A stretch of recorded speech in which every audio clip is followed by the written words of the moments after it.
What is up, YouTube? How's everybody doing today? This is Everything is Tech from everythingistech.com and socialwallpapers.net, and in this video I will be going over what the iPad 3 will have in store. For example, I'll be going over the features it's supposed to have, or it's supposedly going to have, and all the great stuff that you really want to know about the iPad 3.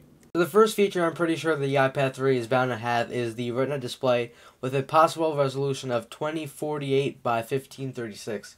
Now, I also know this was a rumor on the iPad 2 before it came out, and honestly, at that time when people said the Retina display would come on the iPad 2, I was pretty much in doubt because I really knew that Apple wouldn't give their tablet an edge over the laptop lineup, because in that time, even the MacBook Pros didn't support HD resolutions except for the 17-inch, and again, I doubt Apple would have given their tablet a better resolution than their actual laptop lineup. That would be really weird. But now this is 2012, and there's several tablets coming out every day. You see another tablet on the market, and that's why I honestly think Apple is probably going to plan on giving their iPad 3 a 2048 by 1536 resolution, because they want to get a bigger edge on the tablet market. And I know Apple does own the tablet industry right now, but to get a bigger edge, to get their products sell even more, they're probably definitely going to go pursue this better resolution. Now, as far as the camera goes, which is the second thing I want to cover in this video, I'm pretty sure the camera is going to get upgraded no matter what, because if the iPad 3 is going to have a better display,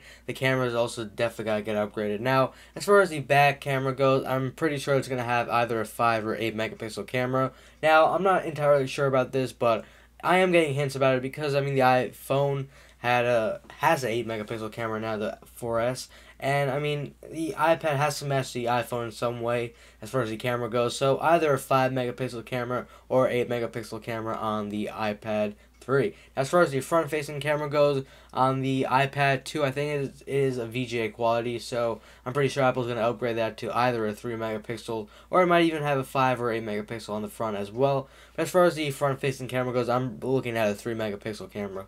As far as video recording goes, I'm pretty sure the iPad 3 is going to have at least 1080p video on the back camera, because, I mean, the iPhone has 1080p, and more tablets nowadays are starting to get 1080p video recording, so I'm pretty sure Apple has to step their game up and get 1080p, at least on the back camera. Then on the front-facing camera, I'm pretty sure Apple might just throw in a regular 720p video recording camera, or a camera with just VGA quality. But honestly, what would really make my day as far as the camera goes on the iPad 3, that it has 8 megapixels on the front and back with 1080p video recording capabilities.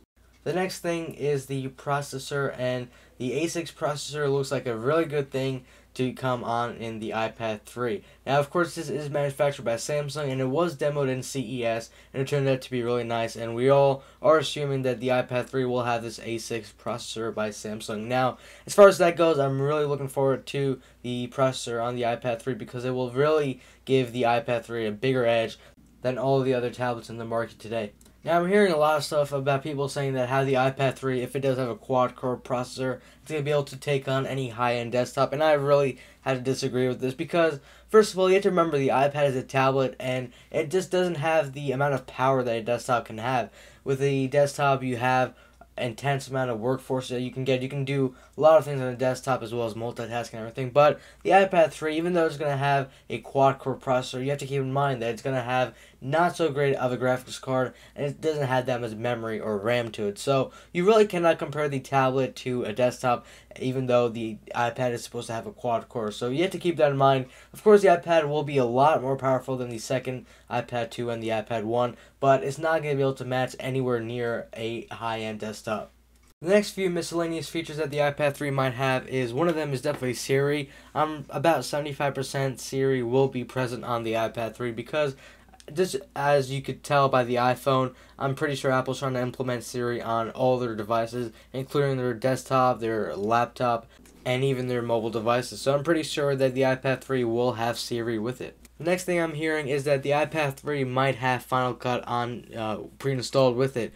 And honestly, that would be a great thing. And of course, I don't be using it that much because I'm not a fan of video editing and photo editing. on an iPad. I really want a desktop for that, or at least a laptop. I just want to be able to move my mouse and stuff and not have to touch this and touch that, because that's just me. I like to use a mouse and a keyboard to edit my stuff, not just a touchscreen. Although I might get into that in the future, but for now I like having a mouse and a keyboard to edit my photos and edit video. But as far as that goes, it's gonna be a pretty cool feature on the iPad 3 if it does come with Final Cut. So this pretty much wraps up any of the upcoming features I'm guessing the iPad 3 is going to have. Besides this, I just want to say the iPad 3 is probably going to launch in March, and if not March, early June. So either in that time frame, between March and early June, the iPad 3 will come out. So if you're thinking of buying an iPad 2 right now, I wouldn't buy it right now unless you want to really buy one or you need one, and you really don't care if you want to upgrade from the 2 to the 3. But so far, if the iPad 3 does come out in March or June, it's only a few months away, so why not wait if you really don't need it right now? So definitely hold up. And again, the time that the iPad 3 comes out, the iPad 2 will definitely go down in price. So hopefully, if you can wait, it's going to be a really great thing if you can wait. So thanks for watching. This has been Everything is Tech from everythingistech.com and socialwallpapers.net. Hope you guys have a great day and enjoyed this video. If you did, please like it. It really helps me out, and subscribe. So once again, thanks for watching and have a great day. Peace out.